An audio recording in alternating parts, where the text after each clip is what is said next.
آپ کے اصولوں کے خلاف اور جو اس ٹائم پہ آپ کو لگتا ہے کہ مناسب نہیں ہے ان حالاتوں میں ان گائیڈ لائنس کو امپلیمنٹ کروانا؟ جی ہاں، دیکھیے ارشد صاحب، آپ نے بھی سنا ہوگا بہت دفعہ، ہم نے بھی اس میں زبردست آواز اٹھائی ہے، اور آپ لوگوں کا میں تہہ دل سے شکریہ کرتا ہوں، خاص کر کشمیر کے اور وادی کے جو یہ پریس میڈیا ہے جنہوں نے ہماری آواز بلند کر دی اس مسئلے میں۔ ریسنٹلی یہاں کے جو انتظامیہ ہے انہوں نے گائیڈ لائنز ایک جاری کی تھی، منظر عام لائی تھی، اور ان گائیڈ لائنز کے تحت جو اس میں قوانین انہوں نے قلم بند کر دیے ہیں، اس میں وہ جو قوانین ہے وہ ہمارے لیے ناقابل برداشت ہے یا ناقابل قبول ہے، کیونکہ جتنے بھی اس میں قوانین ہے وہ ایسے مانیے گا کہ وہ ہم پہ زبردستی ایسے قانون تھوپے جاتے ہیں جن کا کوئی تعلق نہیں ہے ہاؤس بوٹ یا رینیول سے۔ نارملی ہم ایک سال کے بعد ارشد صاحب اپنے رجسٹریشن آفس میں جاتے تھے، وہاں پہ جو بھی رجسٹریشن فیس ہوا کرتا تھا وہ ہم ادا کرتے تھے۔ میں ضمنی آپ کو بتا دوں کہ یہ تو یہاں ہے کہ پچھلے 30 سالوں سے یہاں جو ٹورزم آیا یا رہا وہ نہ کے برابر رہا۔ میں یہ نہیں کہوں گا کہ نہیں آیا لیکن نہ کے برابر رہا، لیکن پھر بھی جبکہ انتظامیہ کو معلوم ہے کہ ہم اس وقت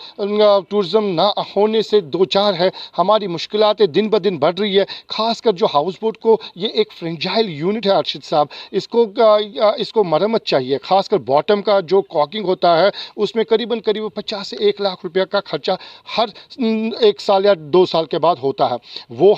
ہمارے پاس نہیں ہے۔ اس کے بعد جو مینٹیننس اس کی ہوتی ہے وہ اس کے لیے پیسہ نہیں ہے، کلر جو رنگ روگن ہوتا ہے وہ پیسہ ہمارے پاس نہیں ہے۔ اسی لیے ہم نے بار بار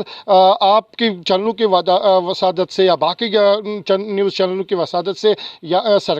مرکزی سرکار کو اور یہاں کی ریاست کے انتظامیہ کو ریکویسٹ کی تھی، التجا کی تھی کہ ہمیں ایک سافٹ ریلیف پیکیج دیا جائے جس سے ہم اپنی اس انڈسٹری کو بچا سکیں۔ اب حالات تو 1 سال سے آپ کو پتہ ہی ہے، اور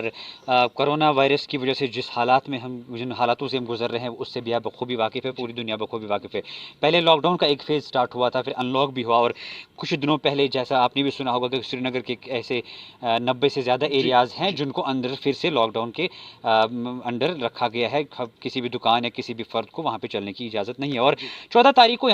13 تاریخ کو کہا جاتا ہے کہ یہ ایریاز لاک ڈاؤن کے انڈر ہے، اور 14 تاریخ کو گائیڈ لائنز نکالی جاتے ہیں کہ ٹورسٹ کو ہم کہتے ہیں کہ کشمیر کا رخ کیجیے۔ کیا آپ کو لگتا ہے کہ آپ کی انڈسٹری کو اس چیز سے کوئی فرق پڑے گا ابھی؟ ارشد صاحب، اس میں کیا لاجک ہے؟ دیکھیے آپ نے خود بتا دیا، میں یہی بولنے والا تھا لیکن آپ نے میری زبان سے یہ الفاظ چھین لیے۔ 13 تاریخ کو یہ اعلانات کیے جاتے ہیں انتظامیہ سے کہ یہاں پہ نوے جو ایریاز ہے شہر سری نگر میں ان کو ریڈ زون کا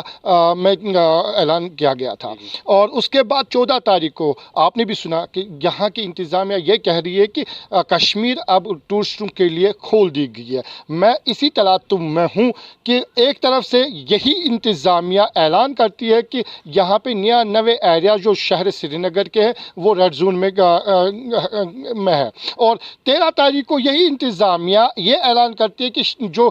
وادی ہے اب ٹورسٹوں کے لیے کھولی گئی ہے، یہاں پہ اب باقاعدہ اسی طرح ٹورسٹ آ سکتے ہیں جیسے وہ آیا کرتے تھے۔ اب سوال یہ پیدا کھڑا ہوتا ہے کہ جہاں پہ یہاں کے لوگوں کو موومنٹ نہیں کی جاتی، کرنے کی اجازت نہیں ہے، آئے دن پولیس اسٹیشنوں سے جیپس اور جو ایس ایچ اوز ہے وہ اعلانات پہ اعلانات کرتے ہیں کہ اپنے دکانیں بند کریے گا۔ اس حالات میں جبکہ ہم کو یہاں پہ موومنٹ کی اجازت نہیں ہے، ہم پہلگام، گلمرگ، سونمرگ، مغل گارڈنز کو